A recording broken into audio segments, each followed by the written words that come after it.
Hello दोस्तों, आप सभी का मेरे यूट्यूब चैनल कॉमर्स में हार्दिक स्वागत है। मेरा नाम है नारायण मोहन लाड। मेरे क्वालिफिकेशंस है, मैंने एमबीए इन फाइनेंस किया है, MCom in advance accountancy and advance diploma in digital marketing किया हुआ है। अब हम जानते हैं आपको 11th स्टैंडर्ड कॉमर्स में क्या सब्जेक्ट्स है। इंग्लिश, अकाउंट्स जिसे हम book keeping and accountancy subject है, Marathi, Hindi, economics, OC organisation of commerce, maths and SP. Maths and SP ये दो विषय ऑप्शनल है। स्टूडेंट्स क्या करते हैं, इन दोनों में से एक ऑप्शन सिलेक्ट करते हैं। उदाहरण के तौर पर कुछ स्टूडेंट्स एसपी ये विषय, सेक्रेटरी प्रैक्टिस ये विषय सिलेक्ट करते हैं। क्यों? क्योंकि उन्हें मैथ्स ये विषय थोड़ा सा कठिन लगता है। उन्हें लगता है कि मैथ्स की वजह से उनका स्कोर कम हो जाएगा और वो एसपी सिलेक्ट कर देते हैं। और कुछ स्टूडेंट्स एसपी इसलिए सिलेक्ट करते हैं क्योंकि उन्हें maths subject as a optional में नहीं मिलता। दोनों ही परिस्थितियों में आपका जो सिलेक्शन है ये गलत नहीं है, ये मेरे आने वाले वीडियो में मैं आपको बता दूंगा। एसपी विषय के बारे में स्टूडेंट्स के मन में कुछ शंकाएं हैं, जैसे कि उन्हें लगता है कि ये विषय थियोरेटिकल विषय है, थियोरी इसमें ज़्यादा है, बट ऐसा नहीं है। आप अपने मन से ये शंका दूर कर दीजिए। एसपी ये विषय प्रैक्टिकल विषय है। क्यों प्रैक्टिकल विषय है? हम आगे जब टेबल ऑफ कंटेंट, इस सब्जेक्ट में हम क्या पढ़ने वाले हैं और उसका प्रैक्टिकल यूज़, प्रैक्टिकल एप्लीकेबिलिटी कहाँ पे है बिजनेस में, वो अगर आपको समझ में आ गया तब आपके मन से ये शंका दूर हो जाएगी कि ये सब्जेक्ट थियोरेटिकल नहीं है, ये सब्जेक्ट प्रैक्टिकल है। जैसे कि मैंने आपको बताया, आपको 11th स्टैंडर्ड के कॉमर्स के एसपी सब्जेक्ट में टोटल 12 यूनिट्स हैं। इनमें से जो पहले 9 यूनिट है वो सब्जेक्टिव है। सब्जेक्टिव इसलिए है बिकॉज इसमें जो सब्जेक्टिव इंफॉर्मेशन है, इसमें जो थियरी पार्ट है, उसका प्रैक्टिकल एप्लीकेबिलिटी बिजनेस में आज है। उदाहरण के तौर पर पहले जो 9 चैप्टर्स है उसमें जो पहला चैप्टर है सेक्रेटरी, जिसमें हम सेक्रेटरी का ओरिजिन, ये जो वर्ड सेक्रेटरी है ओरिजिन कहाँ से हुआ, इसकी हिस्ट्री क्या है, इसके फीचर्स क्या है, इसकी इंपॉर्टेंस क्या होती है, डिफरेंट टाइप्स ऑफ सेक्रेटरीज क्या है, उनकी ड्यूटीज़ क्या है वगैरह, ये हम यूनिट नंबर 1 में पढ़ने वाले हैं। यूनिट नंबर 2 में हम पढ़ेंगे जॉइंट स्टॉक कंपनी के बारे में।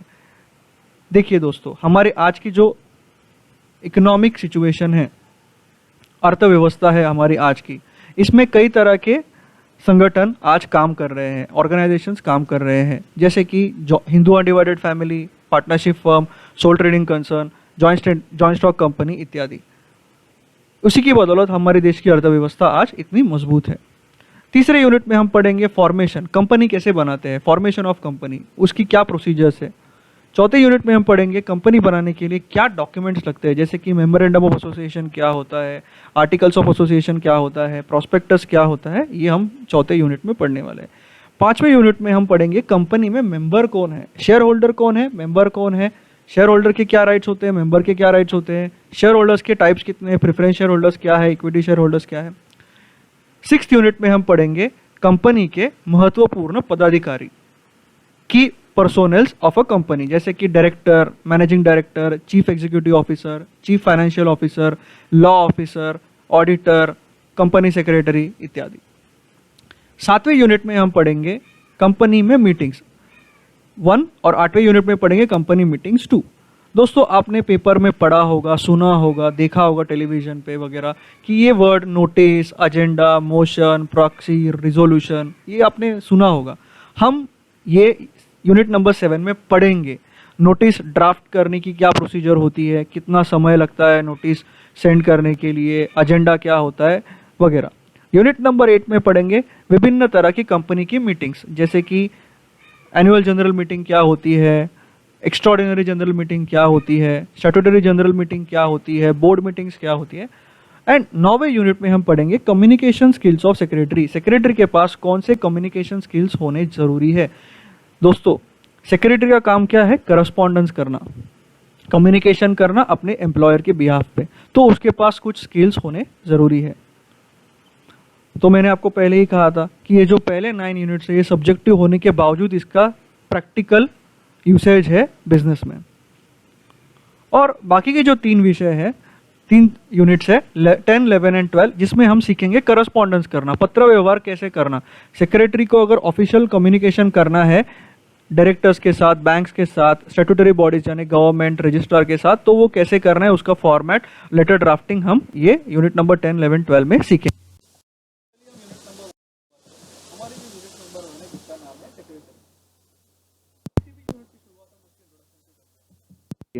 हमारे देश की जो अर्थव्यवस्था है वो पूरे विश्व में सबसे तेज विकसित होने वाली अर्थव्यवस्था है, और इसका कारण है हमारे देश का जो सबसे तेज विकसित होने वाला क्षेत्र है वो है सर्विस सेक्टर।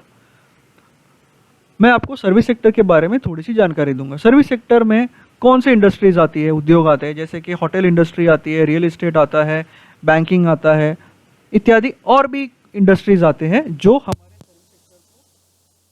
करने के लिए, ग्रो करने के लिए हेल्प करते हैं, और उसी की बदौलत हमारे देश की अर्थव्यवस्था आज इतनी सबसे तेज विकसित हो रही है पूरे विश्व में। Various forms of organisations have emerged in the present economic situation. मैंने आपको बोला कि विभिन्न तरह के संगठन आज हमारे अर्थव्यवस्था में आज सक्रिय है, जैसे कि Hindu undivided family, sole trading concern, partnership firm, joint stock company इत्यादि। उसी की बदौलत हमारे देश की अर्थव्यवस्था आज इतनी मजबूत है। दोस्तों, किसी भी बिजनेस की शुरुआत में सबसे महत्वपूर्ण जिस चीज़ की होनी ज़रूरी है वो है फाइनेंस, पैसा। पैसे के बिना हम बिजनेस नहीं शुरू कर सकते। पैसा बिजनेस को ग्रो करने के लिए हेल्प होता है, बिजनेस को बढ़ाने के लिए हेल्प होता है, उसे चलाने के लिए हेल्प होता है, अत्याधुनिक करने के लिए हेल्प होता है, उसे एक्सपांड करने के लिए हेल्प होता है। उदाहरण के तौर पर अगर मुझे एक कंपनी शुरू करनी है, मुझे टायर्स बेचने हैं, कंपनी टायर मैन्युफैक्चरिंग कंपनी शुरू करनी है, मुझे उसके लिए पैसे लगेंगे। सबसे पहले मुझे ज़मीन खरीदनी पड़ेगी या फिर रेंट पे लेनी पड़ेगी, उसके लिए मुझे फंड्स लगेंगे, पैसे लगेंगे। मैंने अगर ज़मीन खरीद ली, फिर मुझे प्लांट, मशीनरी, इक्विपमेंट्स, वर्कर्स, इन सबको खरीदने के लिए, उनकी सैलरी देने के लिए पैसे लगेंगे, रॉ मटेरियल खरीदने के लिए पैसे लगेंगे। तो फाइनेंस मुझे बिजनेस शुरू करने के लिए ज़रूरी है। उसके बाद अगर मेरा प्रोडक्शन चालू हो गया, मेरे प्रोडक्ट को मार्केट में डिमांड आ गई, आज मेरे यूनिट की कैपेसिटी 10,000 यूनिट है, कल को मेरे प्रोडक्ट मार्केट में क्वालिटी है, इसके लिए डिमांड बढ़ गई 90,000 यूनिट्स की, अगर मुझे, मैं कैसे फुलफिल कर पाऊंगा? मैं नहीं कर, बिकॉज मेरे इतनी कैपेसिटी नहीं है। तो मुझे प्लांट को एक्सपांड करना पड़ेगा, मुझे और 4-5 प्लांट्स एस्टैब्लिश करने पड़ेंगे अत्याधुनिक मशीनरी के साथ। तो मुझे मॉडर्नाइजेशन के साथ एक्सपांड करने के लिए भी पैसे की ज़रूरत है। कल को मैंने सोचा कि अब मैं मैन्युफैक्चरिंग के अलावा और सेक्टर्स में भी अपना बिजनेस बढ़ाऊंगा, जैसे कि मैं रियल एस्टेट में पैसे इन्वेस्ट करूंगा, रियल एस्टेट में मैं बिजनेस करना चाहूँगा, होटल इंडस्ट्री में बिजनेस करना चाहूँगा। तो मुझे अगर मेरा बिजनेस डाइवर्सिफाई भी करना है तो भी मुझे उसके लिए पैसे की ज़रूरत है। अब पैसे के साथ फाइनेंशियल मैनेजमेंट। दोस्तों, आज के कॉरपोरेट जगत में फाइनेंशियल मैनेजमेंट, फाइनेंशियल नॉलेज होना बहुत ही ज़रूरी है।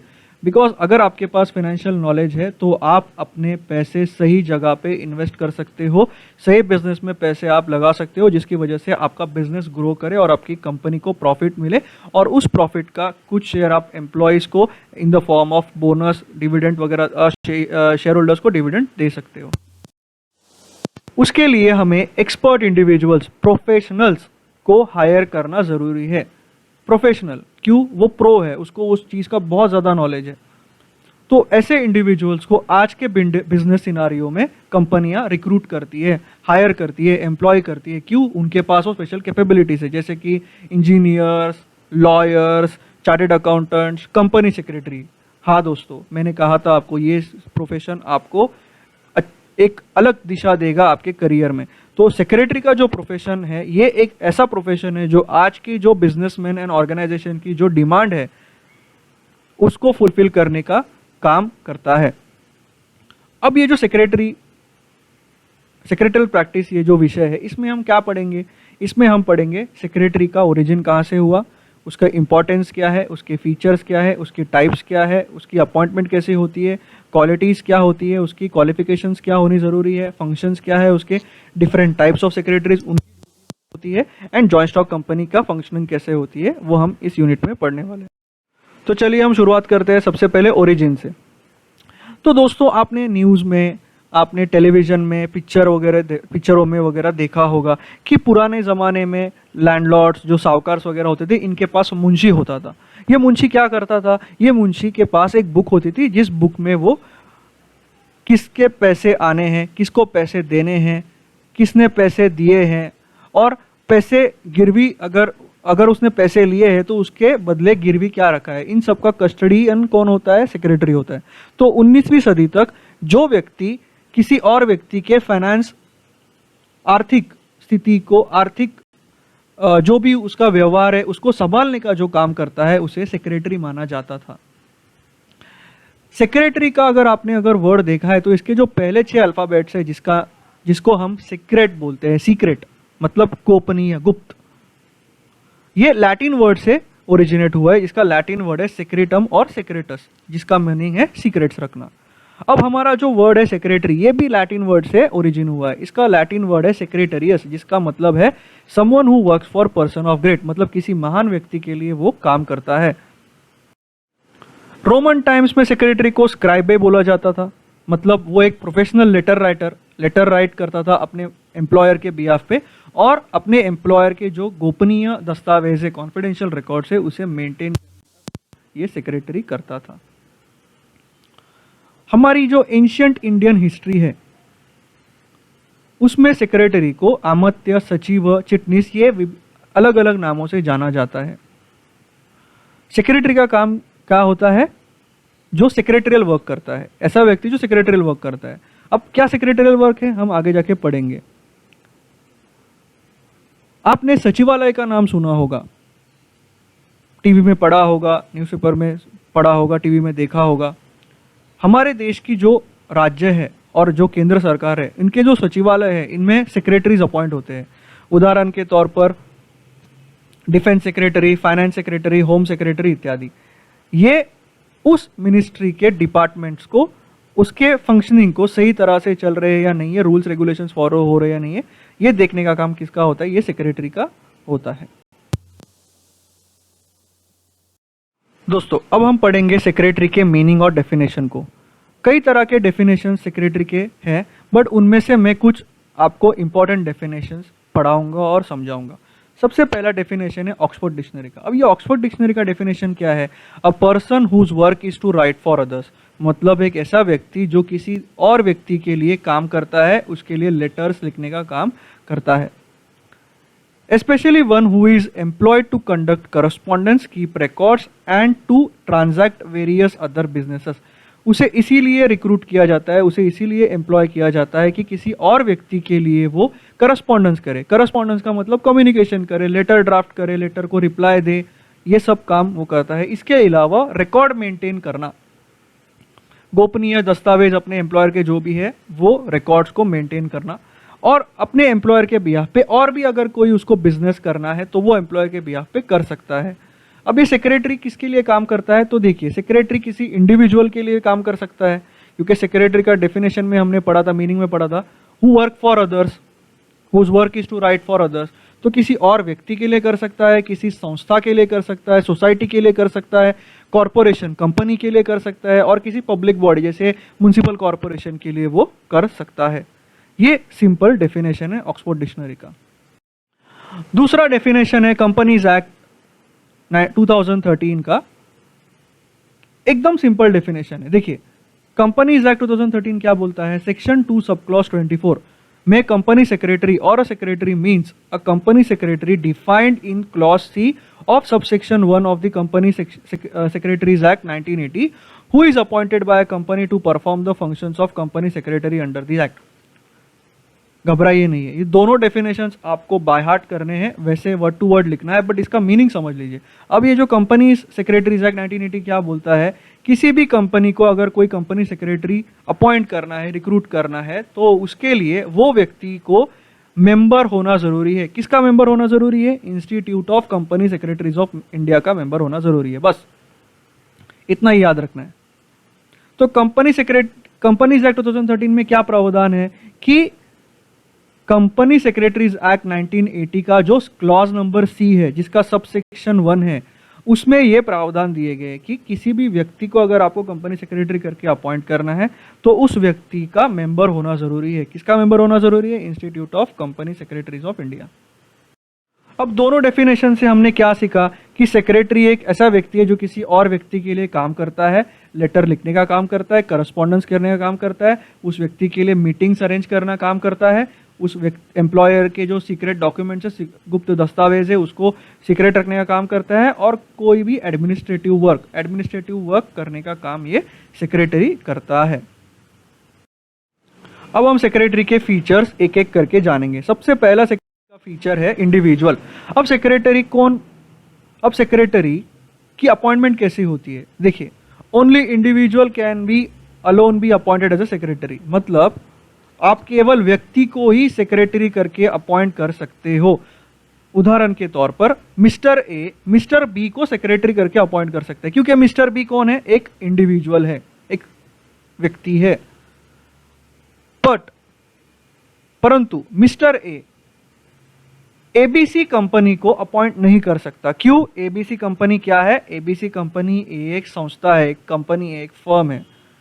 तो उसका पहला फीचर है कि इंडिविजुअल को ही आप सेक्रेटरी करके अपॉइंट कर सकते। अब सेक्रेटरीज की ड्यूटीज, सेकंड फीचर ड्यूटीज है। सेक्रेटरी की क्या ड्यूटीज है? देखिए, सेक्रेटरी को दो तरह की ड्यूटीज करनी होती है। एक होती है रूटीन ड्यूटीज और एक होती है एडमिनिस्ट्रेटिव ड्यूटीज। अब रूटीन ड्यूटीज क्या है सेक्रेटरी की?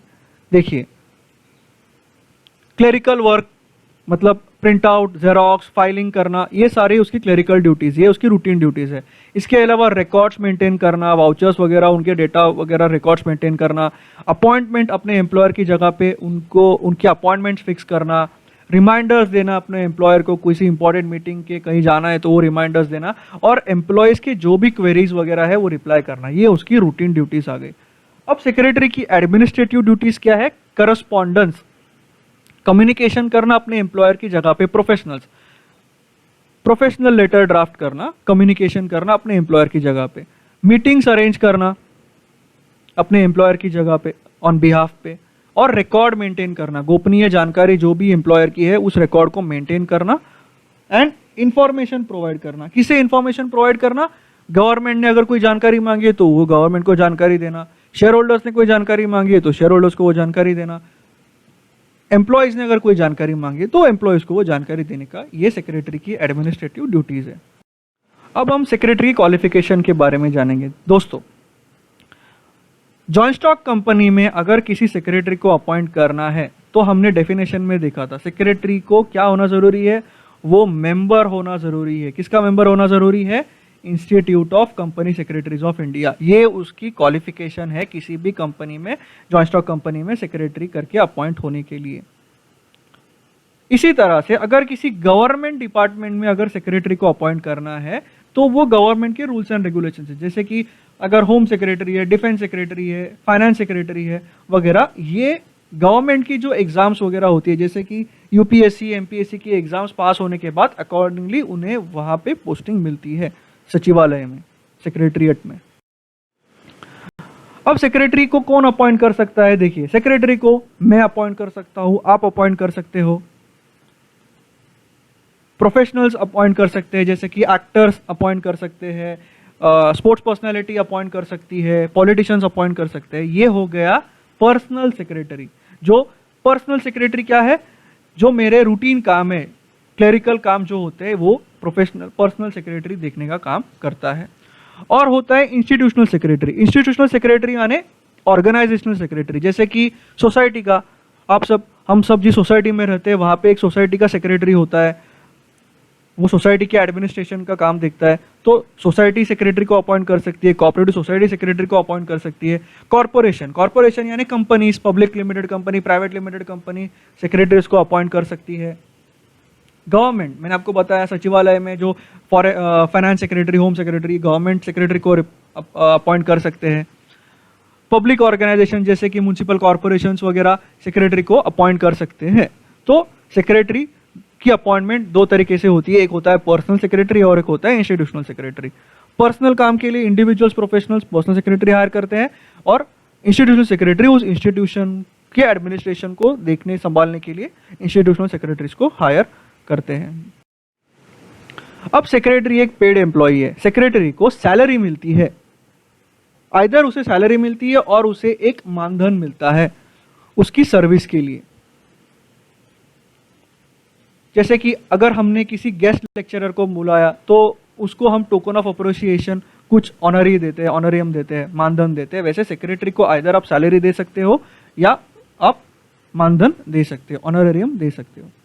सेक्रेटरी भले पेड एम्प्लॉय है, फिर भी उसकी पोजीशन पूरे ऑर्गेनाइजेशन में बहुत ही महत्वपूर्ण है। सेक्रेटरी एक कॉन्फिडेंशियल ऑफिसर है। सेक्रेटरी क्यों कॉन्फिडेंशियल ऑफिसर है? बिकॉज उसके जो एम्प्लॉयर के जो भी सीक्रेट डॉक्यूमेंट्स है, गोपनीय जानकारी है, गोपनीय दस्तावेज है, ये किसके पास है? सेक्रेटरी के पास है। इसीलिए सेक्रेटरी को टॉप मैनेजमेंट में बहुत ही बड़ा रोल है और सेक्रेटरी को टॉप मैनेजमेंट पॉलिसी डिसीजन में इन्वॉल्व करती है। अब सेक्रेटरी रिप्रेजेंटेटिव किसका है? दोस्तों मैंने आपको सेक्रेटरी की अपॉइंटमेंट में बता दिया था। अगर वो सेक्रेटरी को पर्सनल सेक्रेटरी को अपॉइंट किया तो उस इंडिविजुअल का वो रिप्रेजेंटेटिव है। अगर सेक्रेटरी को इंस्टीट्यूशन ने हायर किया है तो उस इंस्टीट्यूशन का वो सेक्रेटरी। जैसे कि अगर सोसाइटीज ने हायर किया तो सोसाइटीज का रिप्रेजेंटेटिव है, कंपनीज ने हायर किया तो कंपनीज का रिप्रेजेंटेटिव है, प्रतिनिधि है। गवर्नमेंट डिपार्टमेंट ने हायर किया तो गवर्नमेंट डिपार्टमेंट का प्रतिनिधि है।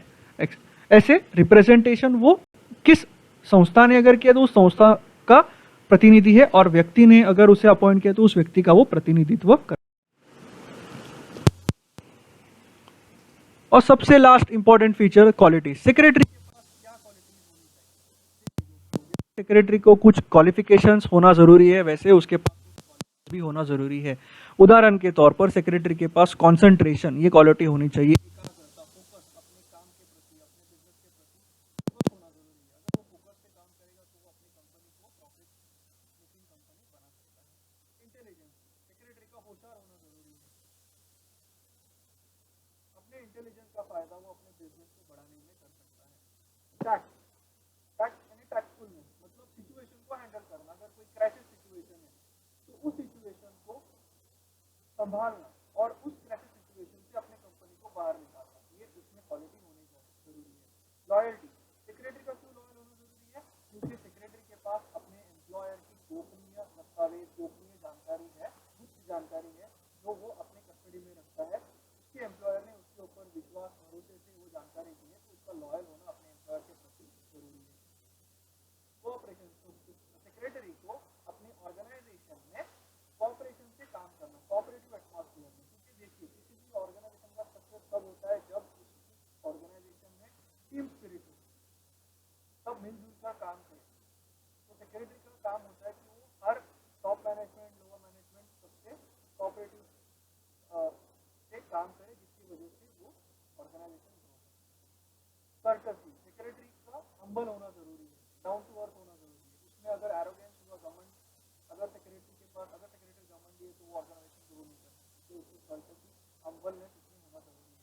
सेक्रेटरी के पास लीडरशिप क्वालिटी होना जरूरी है, बिकॉज लीडर जो है वो क्या करता है? अपने टीम को, leader is leading from front. कोई भी सिचुएशन में लीडर सबसे आगे जाके अपनी दिशा दिखाने का काम करता है, तो वो सेक्रेटरी के पास लीडरशिप क्वालिटी होनी चाहिए। ऑर्डरलीनेस, ऑर्डरलीनेस माने मैनेजमेंट, काम के प्रति मैनेजमेंट। अगर वो सेक्रेटरी अपना काम प्रॉपर टाइम मैनेजमेंट के साथ अगर करेगा, सही समय से सही काम करेगा, तो उसको देख के बाकी के भी जो एम्प्लॉइज है वो सीखेंगे और वो भी अपना काम टाइम टू टाइम करेंगे, टाइम मैनेज करके करेंगे। और क्या होगा, एक बार अगर मैनेजमेंट की स्किल सब में आ गई तो ऑर्गेनाइजेशन ग्रो करेगी। एंड सबसे इम्पोर्टेंट, सेक्रेटरी का नॉलेज सीकर, उसको नॉलेज की भूख होनी चाहिए। जितना ज़्यादा वो नॉलेज गेन करेगा उतना ज़्यादा उसको उसका फायदा होगा, उसकी अपनी ग्रोथ के लिए भी और अपनी कंपनी की ग्रोथ के लिए भी। और ये सारे क्वालिटीज अगर सेक्रेटरी के पास हो गए तो ऑर्गेनाइजेशन का, संस्था का काम एफिशिएंटली चलेगा और जो भी ऑर्गेनाइजेशन है वो तरक्की। धन्यवाद दोस्तों। अगर आप सबको मेरा ये वीडियो पसंद आया तो प्लीज़ इस वीडियो को लाइक कीजिए, शेयर कीजिए, सब्सक्राइब कीजिए मेरे चैनल को और बेल आइकन को हिट कीजिए मेरे आने वाले वीडियो की जानकारी के लिए। धन्यवाद।